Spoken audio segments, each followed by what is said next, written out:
एक देश एक चुनाव, एक मुल्क एक इंतखाब या वन नेशन वन इलेक्शन, जिसकी तरफ पहला कदम मरकजी सरकार ने उठा दिया है। 2029 में क्या वन नेशन वन इलेक्शन एक साथ होगा पूरे मुल्क के अंदर? असेंबली में पूरे मुल्क के अंदर लोकसभा के इलेक्शंस एक साथ हो सकेंगे या नहीं? और ये जो इजाफी अखराजात है, एक्स्ट्रा बर्डन जो सरकार के खजाने पर है, इससे बचा जाएगा या नहीं? इसका रास्ता तलाशते हुए पहले पड़ाव पर सरकार पहुंच गई है। पहला पड़ाव यह है कि जो बिल था वन नेशन वन इलेक्शन का, उसको काबीना ने केंद्र सरकार की तरफ से मोदी कैबिनेट की तरफ से उसको मंजूरी दे दी गई है। और ये बिल हो सकता है कि इसी ही इजलास में आज या कल 1-2 दिनों में इसको पेश भी किया जा सकता है। और ऐसा भी हो सकता है कि अगले सेशन तक इंतजार, या फिर यहां पेश करके इस पर उसके बाद ओपिनियन लिए जाएंगे, क्योंकि कई लोगों ने इस पर एतराज भी किया है, तो उस हिसाब से भी इस पर बात होगी। मरकजी काबीना का इजलास, तफसीली बहस हुई, ज्वाइंट पार्लियामेंट्री कमेटी को भी ये भेजा जा सकता है, जेपीसी को भी भेजा जा सकता है, जैसा वक्फ वाले बिल में हुआ। जेपीसी बनाई जा सकती है, उसमें मेंबर्स बनेंगे, चेयरपर्सन बनेंगे, दोनों तरफ से मेंबर्स रहेंगे। जिनको एतराज़ात हैं वो भी, जो इसके पक्ष में हैं, जो इसके खिलाफ हैं, उन तमाम लोगों की बात सुनी जाएगी।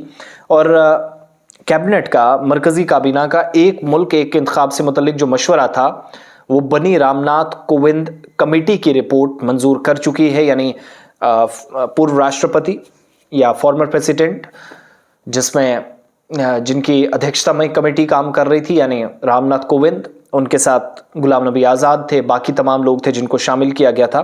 और सरकार ये चाहती है कि इस बिल पर आम इत्तफाक बने, सभी लोग बीच वाला कोई रास्ता निकालें। और जब ये बिल जेपीसी के पास जायज़ा के लिए भेजा जाएगा, तो सभी सियासी पार्टियों, पॉलिटिकल पार्टीज़ के नुमाइंदे जो इस पर बहस करें, और सभी रियासती असेंबलियों के स्पीकर्स को भी मीटिंग में मदऊ किया जाए। हर असेंबली का स्पीकर बुलाया जाएगा मीटिंग में, उनसे भी बात सुनी जाएगी।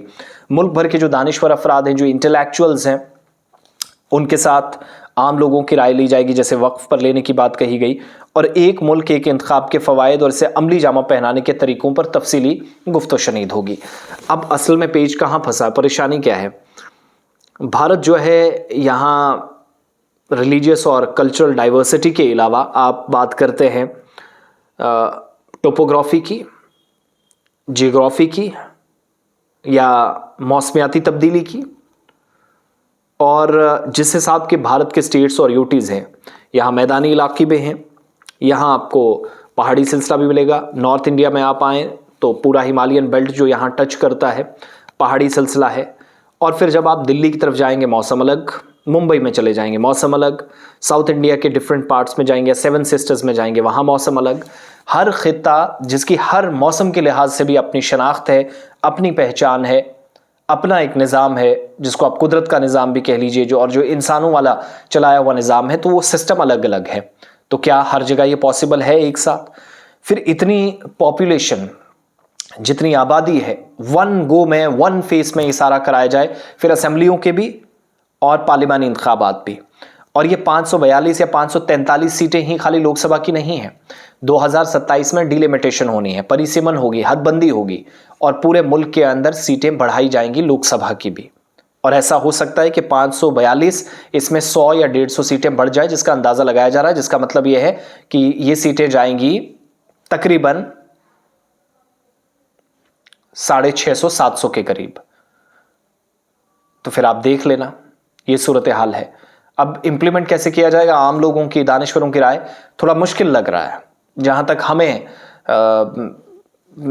बतौर सहाफ़ी जो हम मुशाहिदा कर पाए हैं, या हमारी जो तहकीक कहती है, वो ये कहती है कि बहुत मुश्किल है। जियोग्राफिकल इंडिकेशंस जो है, जो टोपोग्राफी है, मौसमियाती तब्दीली है, जियोग्राफी के एतबार से अलग चैलेंजेस हैं, सियासी एतबार से है, सिक्योरिटी पर्सपेक्टिव से है, अखराजात कम किए जाएंगे। ये तो एक अच्छा पॉइंट है, अच्छा विचार है सरकार का, ये तर्क बहुत अच्छा है। लेकिन जब आप ये करने जाएंगे, जब आप इसको इम्प्लीमेंट करने जाएंगे, at that time actually you will found कि ये जो खर्च हम बचाने जा रहे थे, यहां पर डबल लग रहा है, जो हमने अपने लेवल पर इस पर तहकीक की है। बहरहाल अभी बिल मंजूर हुआ है, पार्लियामेंट के अंदर पेश किया जाएगा। कल को क्या होगा चीज़ें, उस पर उस हवाले से ज़रूर आपके सामने रखेंगे। और ऐवान के अंदर बहस के बाद क्या ये बिल जेपीसी के पास जाएगा, ज्वाइंट पार्लियामेंट्री कमेटी? और अगर ऐसा होता है तो फिर शायद बहुत लंबा वक्त, और फिर आहिस्ता आहिस्ता चीज़ें साल 1.5 साल तक भी जा सकती हैं।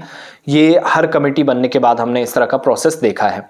मगर मरकज़ी काबीना ने हरी झंडी दिखा दी, जो वो चाहती है। उसका पहला कदम, पहला पड़ाव भारत सरकार ने पार कर लिया है। इसके बाद मुल्क की सबसे बड़ी पंचायत, लोकसभा और राज्यसभा के अंदर, यानी ऐवान ज़रिया और ऐवान बाला, जिसको अपर हाउस और लोअर हाउस आप कहते हैं, और उसके बाद प्रेसिडेंट के पास, वहाँ से चीज़ें बनना बड़ा लंबा प्रोसेस है। लेकिन ये आप तक खबर सिर्फ मैंने पहुँचाई है, और इसका पहलू क्या है, अगराज़ो मकासद क्या हो, उद्देश्य क्या है, ऑब्जेक्टिव क्या है भारत सरकार का, वो सारे मैंने आपके सामने रखे हैं। कि हर जगह ज़रूरत से ज़्यादा खर्चा आता है, सरकार ये कहती है, तो उसको कम करने के लिए है। अब चीज़ें ज़रा डिफरेंट है, लेकिन अपना opinion as a common man ज़रूर दीजिएगा। जब आप कल ओपिनियन देंगे तो आपकी बात वहाँ भी मैटर करेगी, यहाँ पर भी ज़रूर आपके कमेंट्स पढ़ेंगे। बहुत बहुत शुक्रिया।